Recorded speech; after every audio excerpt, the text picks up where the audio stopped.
Hello and welcome everyone to another episode of Yɛllɛ Conversations. I'm filmmaker Arthur Musah, and today we get to settle into a conversation that truly feels worth bringing home.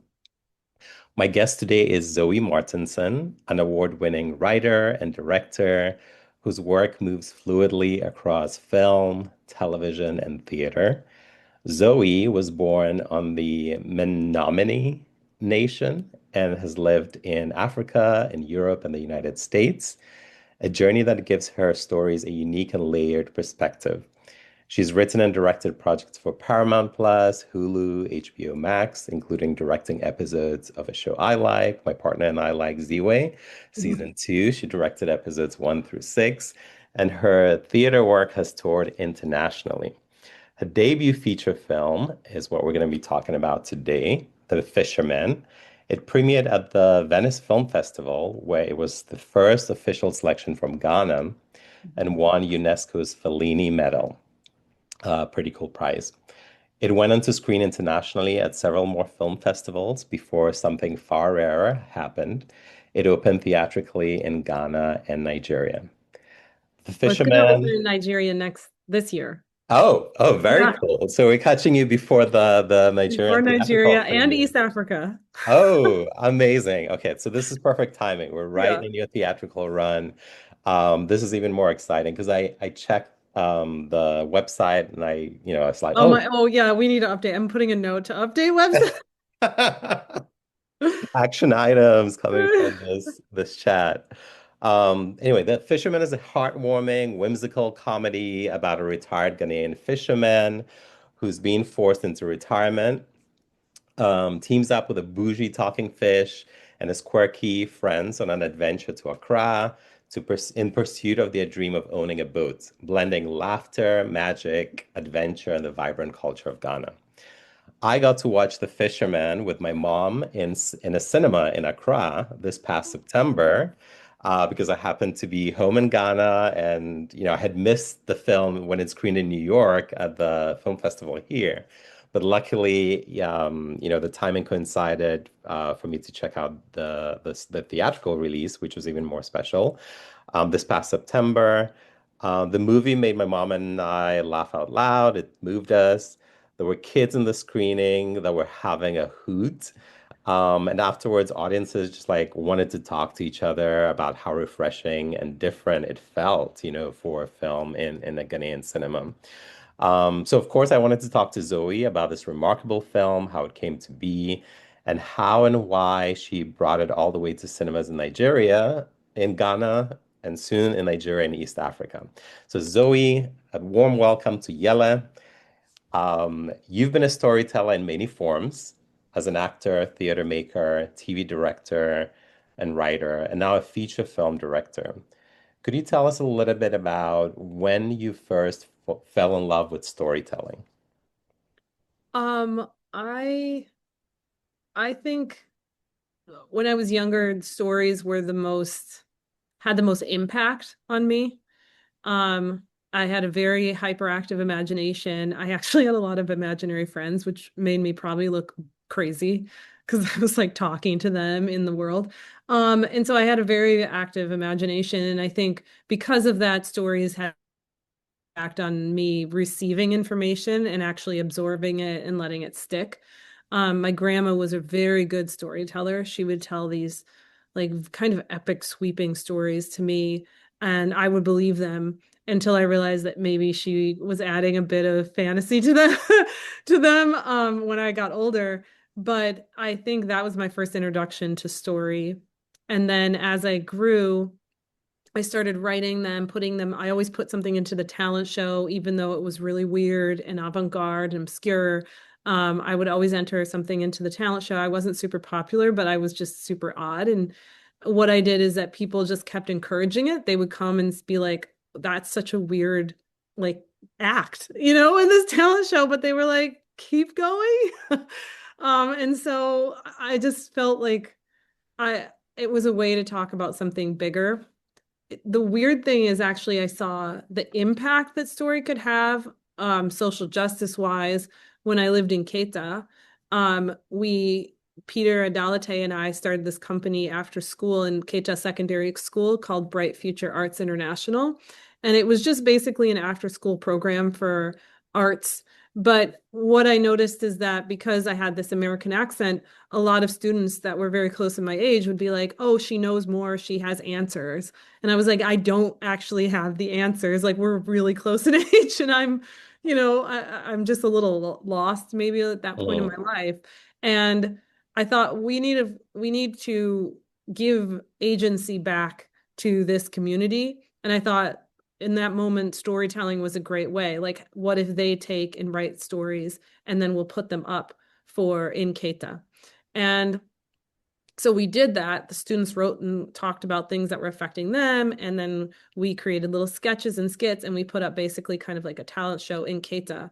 And we didn't do much advertising, but it was enough because Keta's kind of small.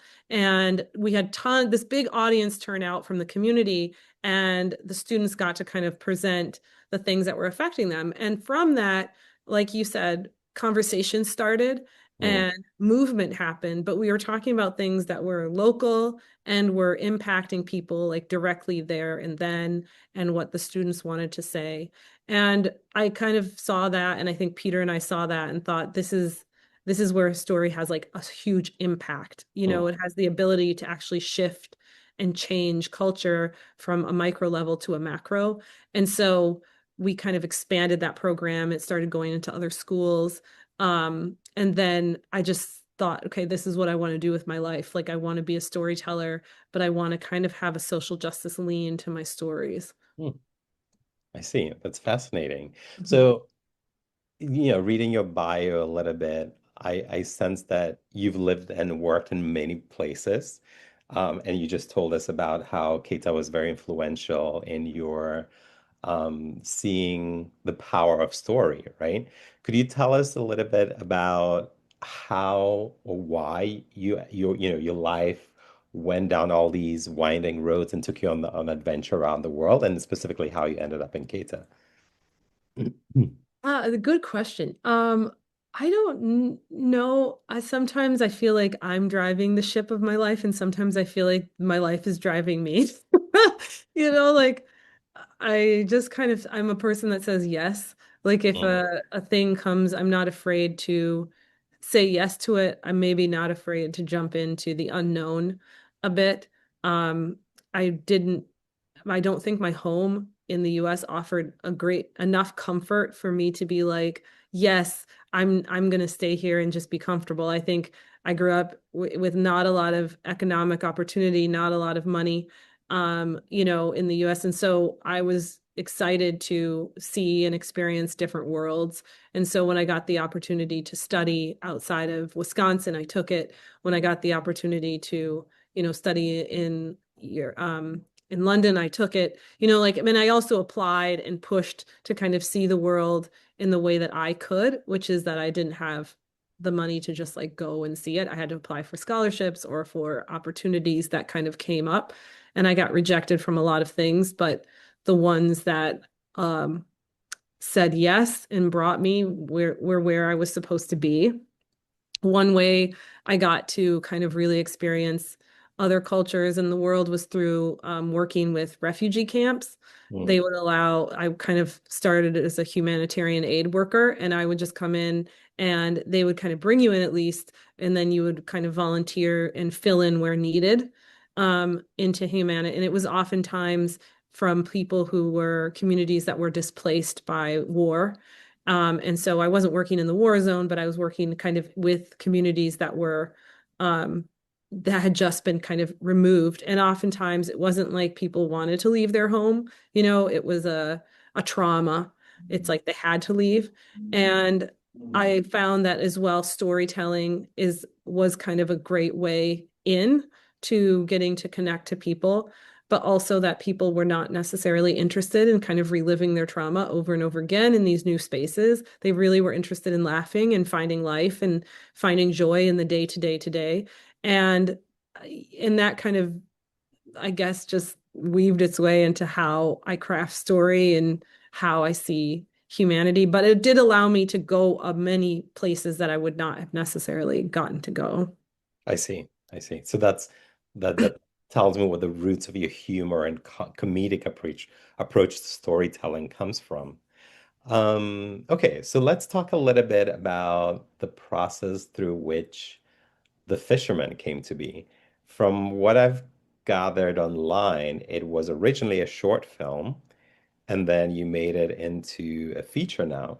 So could you tell us a little bit about how the short came about and then the journey to making it into a feature? Yeah. Um, it's all kind of really little random, but not. Um, I was doing a different project in Ghana. I was just filming on someone else's doc, and I had worked in the Ghanaian film industry in and out with my friends there, and we were all kind of like building together. And my producer, Kofi Owusu, I was in town, and he was kind of he was working on a different project, but he was like, "Listen, this weekend, they're gonna start moving all the fishermen out of Jamestown." And they're planning to build a modern seaport. And we had known because Ghana had been saying they were going to do this, but like it just didn't happen. And then finally they were like, actually, it's going to happen now. So he was like, let's go in and document this just so there's like documentation visually of like what it was. I am not a doc director, and the idea of doing documentary like what you do is anxiety ridden. Like the idea of going in with no story and like figuring it out. Like that is In the aftermath. that is so crazy to me. So I think my brain just ended up writing something Mm, over the night. I kind of was like, oh, it's these fishermen, and I wanted to talk about the change of this old way of doing life into this new way, modern way of doing life that was coming. And I think the idea of taking this like aging fisherman and forcing him into this modern world. And of course, he needs this little companion, this talking fish, to help him absorb change. And so that was the short. It was just this really contained thing about this one area. And we shot it for fun, and we didn't have a lot of money. We just kind of asked for favors from places Kofi had worked with or I had worked with. So we were just asking for friend favors.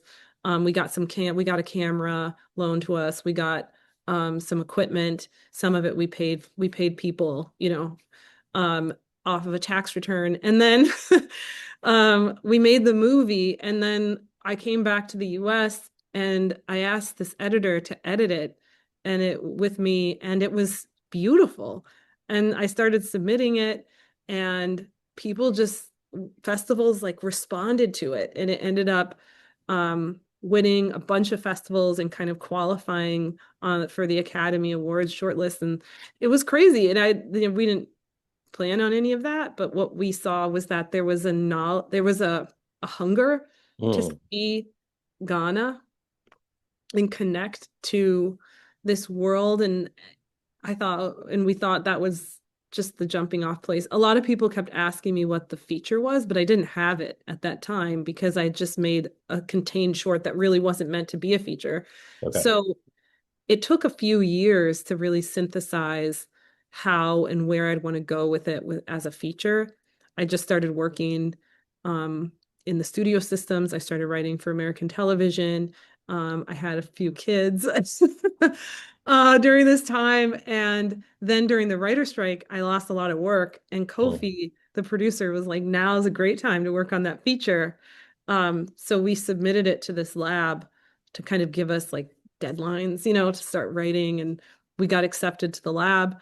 And then we just started working on the feature. I started working on the feature version. He started working as a producer on it. And once we got enough, we didn't get very much money, but once we got like just enough to make it, we just went and did it. I see a pattern or sort of a really great kind of sense that you have for like meeting an opportunity that, some might see as an overwhelming obstacle, but seeing obstacles as opportunities to actually create, right? And creating magic out of that. I think that's really beautiful and that's very encouraging. Um, you've talked a little bit about where the root of your humor, your comedic approach is. but maybe you could talk a little bit more specifically about the fish, right? How did you come up with this particular tone, right? I mean, the Fisherman, the movie that I saw in the theater with my mom, it was very funny, but then sometimes, No. the humor had a twist to it, right? I don't want to spoil anything, but like it's actually my favorite scene, which maybe like the adventure that the fish goes on. There's a darkness to it, or maybe not a darkness, but like a bite, right? Like your humor isn't there to just be nice. Um, but sometimes it has more of like a realistic naturalistic bite to it, right? So could you talk me a little bit through how you came up with the fish, what you dared to do with that journey, with that character, so to speak? Yeah. Um, the fish, I think, is a combination of like, again, I always say I had a lot of imaginary friends as a kid. So I think the idea that there was somebody there to guide you through a very difficult time in your life wasn't, just came from me, right? Like I was like, of course you'd manifest something when you're at this mental break. And I always say as a comedy writer, like comedy actually comes from our deepest tragedies. So in our my plays, like the tragedy is there and we just use comedy to mask and get through our daily life, but underneath there is a tragedy to why someone is making things, using humor. And so the fish is kind of in that moment where this guy, he's worked his whole life to achieve this one thing and he doesn't get it. And it's tragedy. It's his mental break. Like it's the point where he could take this like really dark turn, but he manifests this fish to kind of help him through this transition. And it's also there to kind of like help us through this transition. And for me, I really, really held on to my tone because one thing I noticed, even on refugee camps, but also in Ghana and in Keta, is like Ghanaians are really funny and they use humor in the most unexpected places. Like you can be in Keta, I lived in Way, which was this area that's very, very, very rural that doesn't have, running water consistently. It definitely didn't have electricity at that time consistently at all. I didn't have cell phone or Wi-Fi or internet, and yet I found myself laughing a lot. A lot of times my days were spent finding humor, laughing, connecting to this guy person, laughing about a trotro, laughing about this. It's just that people don't want to dwell in the sadness of life, so they use comedy to draw breath, to kind of pull themselves into the light. And I felt like that was important tone to tell this story in because for me that was an important tone of Ghana that oftentimes sometimes just gets lost is that like grounded humor. Um so that I use that to kind of take this guy on this journey. And as I said, there's many things the film kind of explores. It's like change from this big level of like global warming on a coastal community to a smaller level of like what the impact of that is on just the fishermen, and then like what the impact of that is on people personally to have to change in a moment. And and so I kind of looked at that. I think the film just explores that on many through each character. It's great. And the cast of characters that you assembled, right, or you wrote, first of all, seem in many ways to be misfits in this kind of world, right? I mean, the main character, the old man, is sort of stuck in his way and determined very stubbornly to resist any kind of change and modernity. There are a couple of orphans. There's the talking fish, obviously, which is a real misfit, an oddity in this world. But there's also I don't know if this is the right way to describe her, but sort of a gender non-conforming young woman, right? How did you hone in on these characters, this sort of ensemble or team of misfits, and why was it important to center a gender non-conforming character? I think for me, the I was looking at just change totally, and um like in the script we just call her tomboy, which I know is not usually said in the US because it has different connotations, but I guess that's what you'd say in Ghana. I So remember it's just like Tomboy from the books that I read, which were like yeah, like British, she's just a tomboy. the Like British, yeah. yeah, and I felt like that is a common expression of women throughout the country, that there is just like that character is important to me because as a female who's trying to cut her teeth in a male-dominated field as a director, like there's such micro mini aggressions that kind of you hit that aren't rooted in somebody being like, no, you can't access this space. No, you can't be in this space. It's just that like, I never thought or saw you here. It doesn't matter how qualified or how hard you work to prove yourself. It's just that like we just never thought of you here. So you're not here. You don't exist. And um that was important. So that character was important to me. I think there was also at the time, and there still is, I guess, somewhere in the background, this conversation about this very restrictive bill.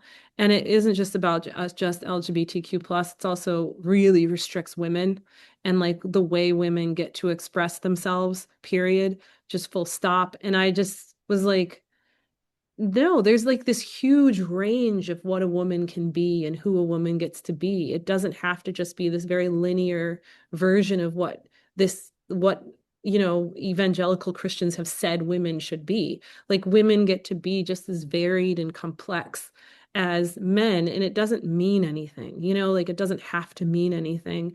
And I wanted that to be in here because I wanted people to connect to somebody that they might now see as other, but when I was growing up there, that wasn't seen as other. There was no problem with it. And so I was like, hopefully the audience connects to that person and just sees a human and is like, yeah, this is ridiculous. Like we're all the same. We're all humans. Like if someone wants to wear shorts and become a fisherman, like by all means, Why like, not, and right? it Yeah. goes and gets a degree in nautical science, like go and do it, live your best life. And I think that that was just kind of important to me. I also was looking at change and part of me was like, I wanted the woman to win. I don't want to give away the ending, but I wanted the woman to win. I want, the country to be comfortable, with a female president one day. Like there's just subtle things that I think as a woman, I want to talk about. It was important to me because a lot of times in cinema it's not often written by women. And I think sometimes when it is written by a woman, you see the difference. But like Shirley's stuff has a very distinct lens in the way a woman gets to express herself, and that's refreshing. And I think in this, there's also two women, in that bathroom scene when they come in there. I think initially audiences are going to be used to seeing them be instantly in an antagonistic relationship. And I Mm. was like, that's not my experience in Ghana. Like if I go into, when I meet a woman, we're not instantly antagonizing each other. That's just through a male's perspective. So I was like, usually we friend each other. And if obviously there's a rift, there's a rift. But it's like we're open to each other's humanity. And so I really wanted that to be in there as well.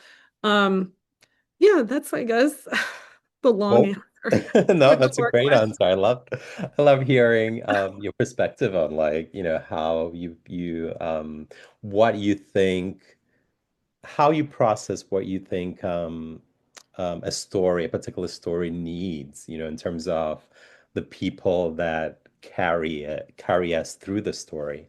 Have you had an opportunity to get a lot of audience reactions to the characters? What have people been saying? I love how much people love this film. I love this film. And I can see as a filmmaker, we didn't make it for a lot of money. So I can see the limitations. I see the places where I fell short. Like I see all of it, trust. But I love it. And I love how much the audiences love it. I love how much the actors love it. Like they love it. And I love how much the crew love it. Like I'm okay with all of it. The audience reactions have been really positive. I think people are, it's refreshing. They've been like, oh, it's refreshing to see a Ghanaian film told in this way, you Mm. know? Um, and that's that's all I hope for. I don't any critiques I'm fine with. Like people are like, "Oh, the money." I'm like, "That's fine. I had to cut a scene. I didn't get to do a reshoot. There's many reasons. Like I get Yeah, it. you I'm know, fine. Like I'm okay." Yeah, but I hope that they're not so big that people can't enjoy the film, and I don't think that they are. Um, the other thing I love about this film is like Ghana's not perfect. And I think that was like a key I kept saying, even in the framing, you might not know, but like there's a scene at the end where they're at their table and they're like leaning into each other. And like the perfect version of that is they're in the center of the frame and they lean in and they kiss and then they lean out, right? But I was like, no, we can't do that because nothing's perfect. We have to move the camera off to the side a little and have them a little off center because it speaks to kind of the way this whole film is. It's like nothing is perfectly it's intentionally a little off, a little quirky, and that kind of cinematic storytelling excites me as a director. And I think audiences, whether they see it or not, I think they pick up on it as well. No, that's beautiful. And I mean, yes, some people might criticize that its imperfections and all that stuff, but I think I guess I would love to encourage any audiences that come with critiques like that to imagine how little money compared to like, how little money you worked with. I mean, we don't know your budget, but it's definitely not what Oh, Hollywood pumps into their no. films, right? So if you're comparing those films, you have to put that into consideration. And I mean, yeah, I'm excited by what I saw and the trajectory in which you're aiming for and where you're going with your future work. What was it like to cast and crew up in Ghana? Well, I know I've worked in Ghana, so like I'd worked on Beast, No Nation, and I know most of the crew there. So crewing up wasn't because I've worked in different on different projects in different ways. And so crewing wasn't an issue so much because I know there's talent. I trust my producer as well. Kofi always knows the new talent entering, the space, like if there's a new sound mixer that I don't know, like we're kind of keeping our finger on the pulse of who can deliver at a certain scale. And then the other thing was like important to me was like opportunity.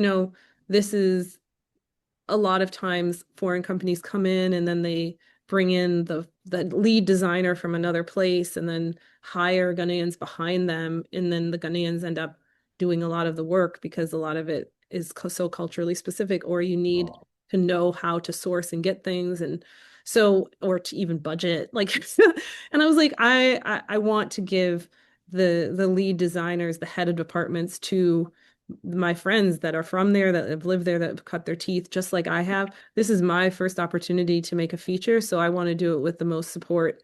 And that allows for everybody. It's not my costume designer's first feature. She's done like 50 million, but we started in the industry together, and so we're supporting each other, growing. And like that is just important because you need that support as a director, especially when you are dealing with lower budgets and you need your department heads to understand why you can't do things and you're going to say no to things and you're going to have to shift and move. You want them to just be supporting you as much as you can. Um, but yeah, it's gonna accrue. The only thing, like the DP was tricky because I tried to go out to the DPs there, but they were blessed and booked because there's not a lot that actually could carry a feature.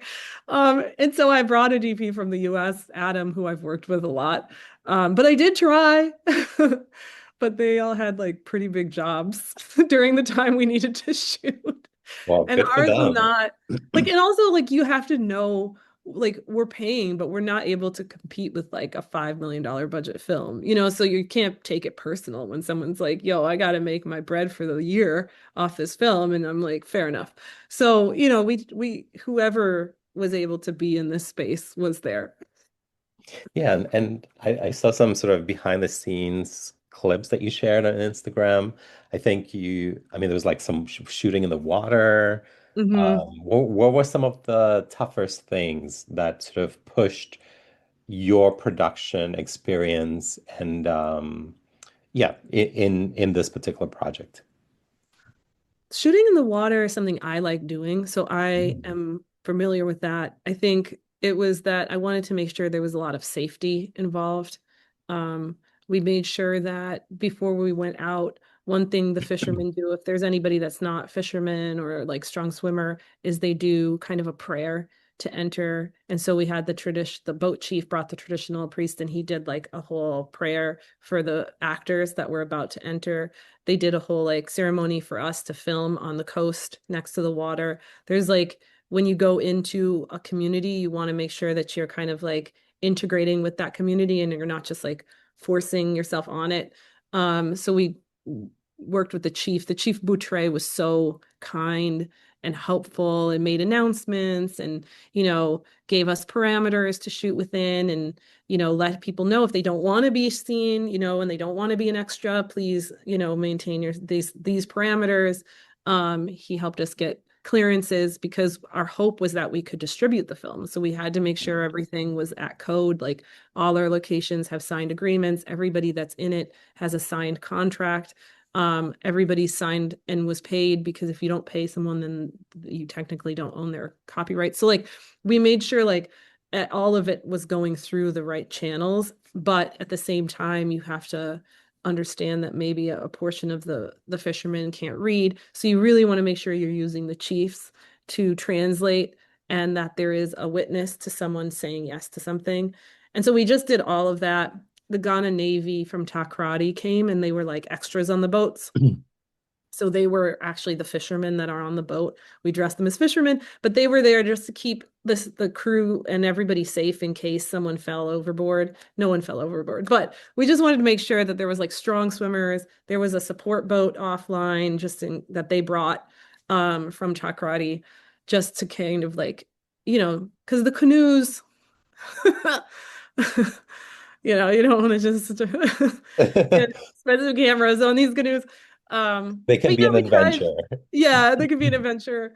We tried, as much as possible, but all of that logistics of that to make it look like it's just like, oh, we're going out to sea, is a lot of work. It's a lot of meetings. It's a lot of, um, it's just a lot keeping all that kind of going. So I hands off to the producers, the production unit manager, everybody that was like helping to organize all of that.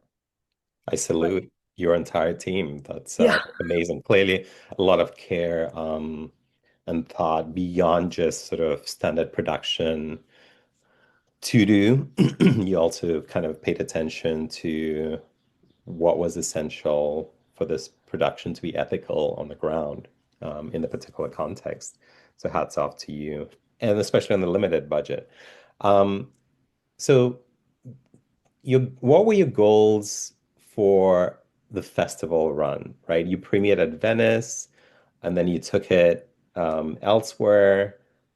How did that come about? Why did you pick Venice and where else have you shown it? So yeah, Venice picked us because we got our grant through the Italian government.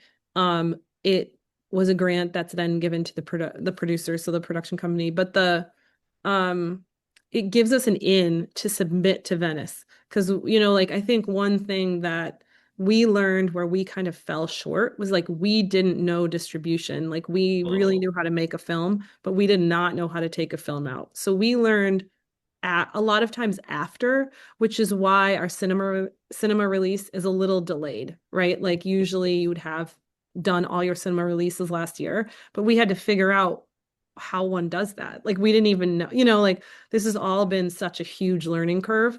So the Venice premiere, we had to submit a rough cut by a certain date to find out if we were going to get actually in. And then once we got in, we were so focused on finishing the film because it was really fast, um, that we didn't know about distribution. Like we didn't know how to attach sales agents. And a lot of these things are like connections that people have made. It's not like we cold emailed sales agents, but they're like, oh, a film from Ghana, there's no market for it. And like, so they just weren't even interested. Some, maybe two watched it and they were like, this is really good. We have no idea what to do with this film. So we went into Venice with no sales agent, which isn't ideal. And Mm. then from that, we were able to meet with people who were like, yeah, we're not taking the film, but we want to give you advice. Like this is how you take a film out. And so we learned what we should do next time. And then after Venice, we got some kind of bad advice, which was like hold the film till this date. We did that, but it wasn't a good idea. Um, so then we didn't really release the film, but it allowed me to fix some of the things that were wrong. So where we really released the film into festivals was in 2025. Um, because the Venice thing still had some issues with our DCP. We had to just, so we were like, okay. So in 2025, we just started submitting to any festival that would take the film. Um, it went into a lot of really amazing festivals here in the US, all over the world. It got to run in like 3 cities in Korea, South Korea. Um, it's but all of that time we were like saving money from the screen if they would give us a screening fee or if it won any awards that had money to it, we would save that to try and cover the P&A press and marketing costs to release Mm. Ghana. And I think this was like a moment where we all kind of had to sit down with ourselves and say, like, what is the most important thing for us as filmmakers? Is it that, because we had the opportunity to do a self-release, kind of self-distribute release in the UK, or we could do this in Ghana, or we could do it in very select cinemas in New York and like LA? And all of that comes with different pluses. Like, I think as a director that's obviously based here and there, I kind of was like, I could see the benefit of doing a release here. You can qualify for these certain awards. I can boost my career. I can blah, blah, blah. But I didn't necessarily make the film for Americans. I didn't not make it for them. It's just, it wasn't who I made the film for. And I was like, same with the UK. I could see it could qualify for a BAFTA. It could da da da. It could do this. It could maybe get some returns. But we didn't necessarily make the film for the UK, and we didn't not make it for the diaspora. It's just that that wasn't who we made the film for. So when we finally had enough money to do P&A costs, I think the weird move is that we chose to put that money into Ghana. And I think that was just important to us because we were like, this is who we made the film for. This is where we wanted the audience to see themselves reflected back at themselves in this way. And if other people can connect to it, which they were, great. But like, where do we reinvest? You know, what economy do we put money back into? Where are we going to pay taxes as, as when, because every ticket sold is tax, 20% tax goes to a government, Mm. and I was like, I think for us, it was important that Ghana was number one. I think it meant something. It wasn't Nollywood, weirdly, if it wasn't Nigeria, it was Ghana. We were like, we have to put money back into that industry. So there is an industry. We're not just taking a product and farming it out you know, but we want to kind of reinvest back into that industry and it worked for us. Like we put the money back into Ghana and Ghana put the money back into us. So it wasn't like we made tons because you're Right. selling tickets in CD, but we at least made our P&A money back so that we could, now look at doing a small release in Nigeria um and I think that kind of to me said like, okay, this was the start. This is where we should have started in the cinemas. Um, and if we can get releases other places, fingers crossed. It could happen, Crossed. It sounds like you've kind of inverted the release approach, at least the cinema side, and maybe that's the right way. I mean, because you started in Ghana, you're going to Nigeria, and it sounds like you're going to East Africa. Is that Kenya or somewhere else? Yeah, I think there was like, during this journey, I thought the distribution system in the US is broken anyway. So it's like, okay, well, it's broken here. It's not just for African films, it's just broken, period, full stop. Um, and whenever anything is broken, they always like, cut. They always like refocus on whiteness. Like Yeah. we have to. So they're like, okay, everything else be damned, even if it would earn money. They're just like, ugh. So I didn't see the point in trying to fight that. Um, and then, and that being said, it has done well. Like ABFF took it on a tour here and it sold out the two Okay. places that it went. So it's done well and it would do well. It's just like it would be so expensive to release it here that it might not ever recoup its advertising costs. Um, but I think there's a filmmaker, we won this prize and he said, I remember when we won this prize from the African Studies Association. It was this big annual prize they give to one film a year. And I watched this video of him and he was saying like, it's one of my favorite videos and I had forgotten it, but he was talking about a reporter asked him whether he was worried about the release of his film in France. And he's from French-speaking territories in West Africa. And he said, why would I worry? Why am I focused on France? He's like, it's like I'm the sun, and it's like why would I be a sunflower trying to face the sun when I am the sun? Hmm. And I was like, yeah.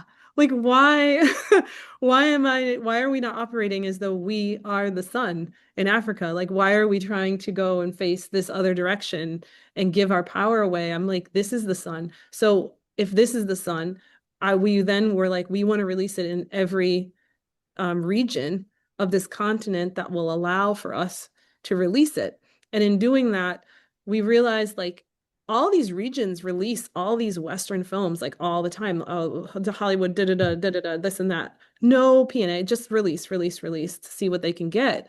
But they don't release African cinema in Africa. Like Hmm. they don't release great titles from Nollywood in East Africa. They don't release, and I'm like, what? Like, and it allows for, because cinema shares culture, it shares empathy. And I was like, if you're not seeing good Ghanaian cinema, then of course in South Africa, then of course it's easier to be xenophobic and other. If we're not seeing good South African cinema in Ghana, then of course it's easy to be like, oh, they're down there doing that. But if suddenly it's like you're seeing great cultural stories from other cultures just in this continent, then you're saying, oh, I can relate to this person there. I can relate. We're brothers. We're the same. And I was like, we have to push for this. So that's kind of why we're pushing to release, even though we're getting a lot of pushback. We're Interesting. pushing to release in these regions just because we want to start creating kind of a cross-pollination of storytelling. I love it. I love it. I'm curious about a little bit more of the sort of the nuts and bolts of like how the theatrical release happen in Ghana, how it's happening elsewhere, as much as you can tell us. Was there any sort of censorship board approval? Did you hire a publicist? What was the most important thing you did that sort of got word out? How did you partner with particular cinemas? Just things like that. If you could maybe walk us through that in case there are other people out there. Because, I'm particularly curious, maybe personally, for such selfish reasons. I Yeah. have my documentary that I'm interested in putting out into Africa specifically, because it is about Africans. One of the challenges for my film has been that it has a prominent queer storyline that maybe is a little bit activist, right? And so there've been festivals where I've played before with other work that wasn't as queer, or maybe was queer, but then, before laws happen in certain countries and so on and so forth. And so now, my current film is a liability for them. So, and then, for example, I was talking to a distributor in Kenya as well, and they were wondering if I could cut out the queer storyline, because it would have to go through some sort of censorship board for approval, and they would never approve a film with an explicit, not explicit in terms of like there's no sex in my film, but a film that's basically arguing for queer rights. So anyway, talk me through, if you can, as much as you can, talk us through sort of the nuts and bolts of how you get a film into cinemas on the continent. Yeah. So it is like in the continent, they always say there's two spaces, and they say this all in each region. There's like, and I haven't done the northern region. That's the only one that I just have no connections to, and so like we haven't been able to kind of break through. Okay. Because the other problem I think, and I will say problem with the festivals in the northern region is that they program all these films from Europe and Asia and don't even and program maybe like two films from the continent that they actually reside on, which doesn't allow you access into that market, right? Mm, If you're in the continent. And I'm like, so you're just giving Europe access to this, your like northern region, but like you're not even giving the continent that might watch your stuff. Problematic in that Europe's not giving you access. So also there's no money to be made in Europe releasing a film. So I was like, that's been hard because they don't program obviously sub-Saharan. So, or they program maybe one, or maybe two, which is again crazy. So that is the region I haven't been able to crack. But the others, it's all kind of the same standard. So there's always like they have a festival film, they call it a festival film, or they call it like and in the US it's called an independent, they'll call it independent. Uh but or they have a commercial film. The mm, cinemas are commercial spaces. So they're interested in commercial releases and what they see as commercial films. So the first thing is like identifying what film you're making, right? Like we made uh an art house commercial film. It's an art house in that it's shot really beautifully, and I didn't forego cinematography for the sake of the comedy, which often happens, right? But it's like it is still I wanted to make a comedy, that had deeper things to talk about it, but it definitely is a comedy. So that works for a lot of those commercial spaces. So they're like, okay, this is a comedy. It's a commercial. It works in our theaters. Our theater goers in these commercial cinema spaces like comedies. So it checks off one box. It mhm, doesn't it doesn't have to be a comedy, but they would have to see it as commercial when you approach these distributors. When I say distributors, I mean the cinemas. So these cinema chains, if they see it as a commercial release, then they will be like, okay, now what's the marketing angle? And this is where it gets very tricky because in different regions, they'll be like, oh, we don't know if Ghana films do well here. They like see it as a country specific thing. Or like in Nigeria, they're like, oh, we don't really know if a Ghana film without celebrities, mm, because Nigeria really gets a lot of turnout for celebrities. So mm. the commercial cinemas were really hesitant because they were like, oh, there's no celebrities. We like the film. We know it will speak to our audience. It checks one of these commercial boxes, but we're now worried about the celebrity turnout marketing factor, which is a fair thing because these are big cinema chains. Right. So then for Nigeria, we went into the festival and we just did a very small P&A spend. Like it was like next to nothing. We had a publicist just show what was going to happen at the festival. And then I just did one sponsored post for the trailer. But that sponsored post turned out so many audiences. They filled up the IMAX. They came in, they had to open two additional halls. The audiences loved it, which is what the P&R the press person was recording, so that we could then go back to the cinemas and be like, they loved it, Mm, and it did really well for your audiences. And then once they saw that, they were like, yes, it did. They love it. Now we just, so we're going to be able to do it. But now they have to figure out how, again, marketing is going to be we're going to have to help with marketing, like okay. because it is going to be a little harder. We don't have a huge celebrity to sell it. Um, and then one thing you can do is link up with celebrities to like help boost your film, which is what we'll probably have to do. Like find some that'll say, "Oh, go see this, it's releasing." But Right. that's just strategic marketing. But again, you're approaching a cinema chain, and you're saying, "Hey, watch my film." this is, you know, and then cinemas across the continent and even here in the US, they take 50% of your box. So 50% of your box office is going to go to the cinema chain that's going to run your film. Hmm. Obviously, they're covering the cost of having ushers, they're covering the cost of the lights going on, they're covering the ticket sales cost. So they're using half of it. And then a producer, or if you work with a distributor on top of the cinema chain, um, that distributor will usually take 15 to 30% of the 50 left. And then you are left with whatever you negotiated with your distributor. Or if you're doing your own release, like in Ghana, you can just approach Silverbird. You can just do you don't need a distributor doing on top of the distributor. So you just will take 50, but all of you are not earning 50% of that full ticket sale because about 20%, if not sometimes more, is going to go towards tax. So 20% of the price listed goes to the government. Each government is about the same. 20%, 22%, 20, maybe a little more goes to the Ghana government off of each ticket sold, the Nigerian government off of each ticket, the, Kenyan government off of each. So that's how, and they take that out. So then you're only actually earning 50% of 80% of the price of the ticket. So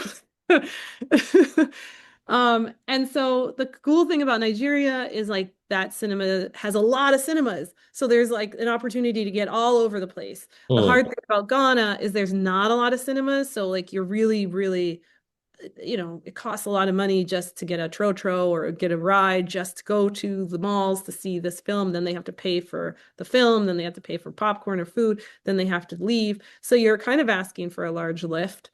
From theater goers. And so there's kind of when you're marketing, it's like knowing that is good. And then East Africa, it seems the same, like as the conversations we're having seem exactly the same. If you work through a distributor, they'll take whatever their distribution portion is of 50%. South Africa has been really tricky. We're going to go up in the Joburg Film Festival, but we haven't been able to like crack into their main cinemas because we just don't know them. So we haven't been able to get the film to them. And we haven't really gotten a distributor that's willing to take the film to them because we're hitting the whole like it's a Ghana film wall. But that has never stopped us. We're going to keep trying, but we're planning to go into an indie film cinema there after the Joburg Film Festival. And then after you do kind of the cinema run, that's your first wave of trying to get your film out to the public. You're gonna, you create a ton of press and marketing behind that. Digital marketing seems to work really well.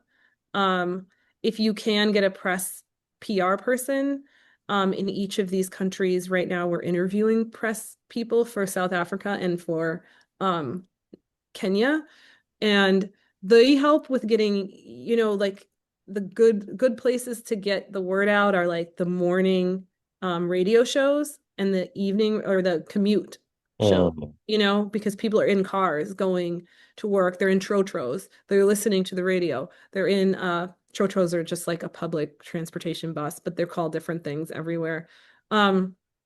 That's a great time. And then each region has their big stations. And the hope is like a week to 2 weeks leading up, you're going to get a few interview slots on radio and TV stations that are prominent that can help you get the word out. And then you partner that with your digital marketing campaign, Meta, Instagram, and then we did YouTube.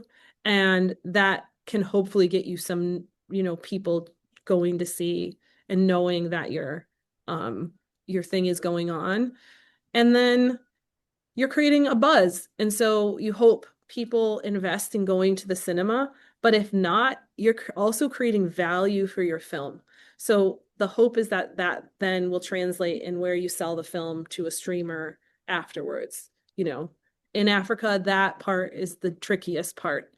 It's the part where, Ghanaian filmmakers are getting that's like where the Ghanaian filmmakers are at a disadvantage is because there's not a lot of streamers that will just buy a film. But it's crazy because if you create that kind of level of press and marketing for a streamer, you already have created an audience, because a lot of people can't get to the cinema because of the financial reasons, but they do have that streamer. So it's like you don't have to do a lot of work. You could just release it after a cinema run on uh, a platform. But that has been really hard, because the film is from Ghana, and they say a lot of times tell us like Ghana is not a country of focus and or an interest, and so that's been tricky. Yeah, that's, It films also can be, sucks. It just flat out sucks to hear too, because you're like, what do you mean? A I whole mean, country with like 35 million people. It's not a country of, a story is a it's story, like the It story does of it the move yes. people or does it not, Because does it We're move people? humans. It's obviously this one especially is obviously quite universal. Like it doesn't Right, seem like it's so specific to this country that it doesn't right, translate. So you're right. just like, oh, but I Yeah, just try not to get discouraged by it.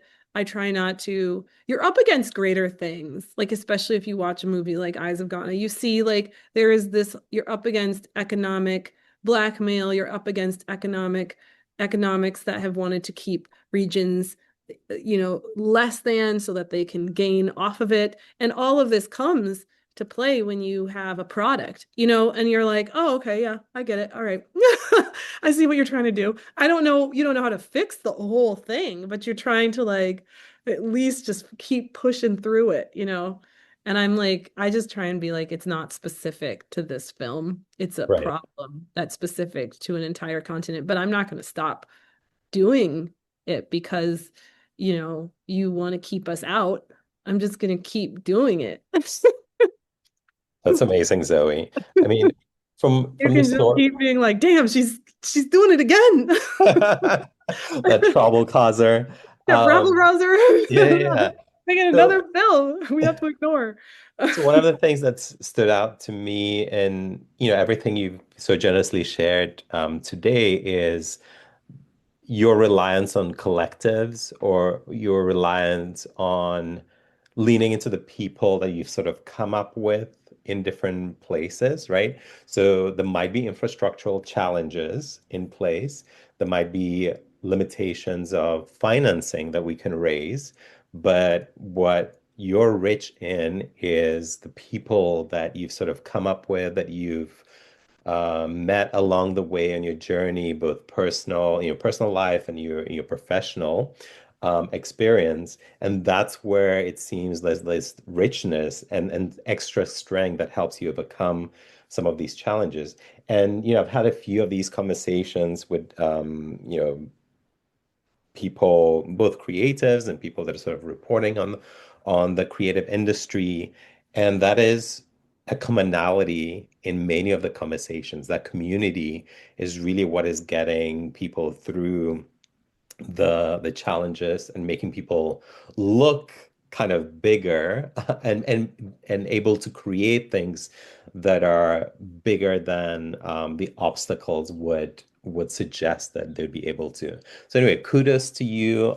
Big hats off to you for what you've accomplished with the beautiful film, The Fisherman. Thank you so much for sharing your story with us, your journey in making the film and putting it in cinemas. And I'm sure there are lots of people that watch this that will benefit from the insights that you've so generously shared. So, Zoe, thank you so much for joining us. Before I guess we go, is there anything else you'd like to leave people with? How can they support your work?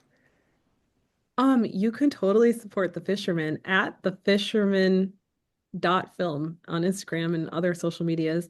You can just follow me on Instagram. Um, and yeah, when the film is out, just go see it. If you can't, if we're on a streamer finally, then go watch it. Just click it and let it run in the back. I run your data. I don't know. Yeah, that's what we can use. Just that kind of support. And then the other thing I'll say is like just see your fellow filmmakers as your community. Like one way in which we were able to, as first time feature director and producers and creators, were we asked a lot of questions. We reached out to a lot of Ghana's really great filmmakers that have released before us, that have failed and succeeded before us. And a handful of them got back to us and just got on a call and said, this is what I've learned. This is like the great times to do this. This is not a great time to release. Like they've cut their teeth. They have such a wealth of information that you can gain from. You're not in competition. You guys were never going to create the same film. You're never going to create the same story. And there is an unlimited amount of creativity, and everybody's up against the same odds of trying to figure out how to source money. But they're your friends, they're your colleagues, and you guys can all help each other with the information that you all get. And that has helped me go into other regions. Like it's just sometimes reaching out and being like, hey, can you chat with me? We're about to do a release. I saw you've done one. And sometimes they get back to you, sometimes they don't. Um, but if they do, and you can just say, like, what should we look out for? What are great PR companies to work with? What is the cost that I should, just so you don't get taken advantage? Any questions, they're going to be able to actually offer you a lot, you know, maybe not connections, maybe not emails, but they're going to be able to offer you a lot of information. The wisdom passed down. Wisdom, exactly. Yeah. Okay. Great. Thank you so much again, Zoe. Everyone, you can follow Zoe at her first name, last name, Zoe Martinson on Instagram. Thank you for joining us. And we will see you, or I will see you on the next episode of Yɛllɛ. Um, Bye, everyone. Bye, Zoe. Bye.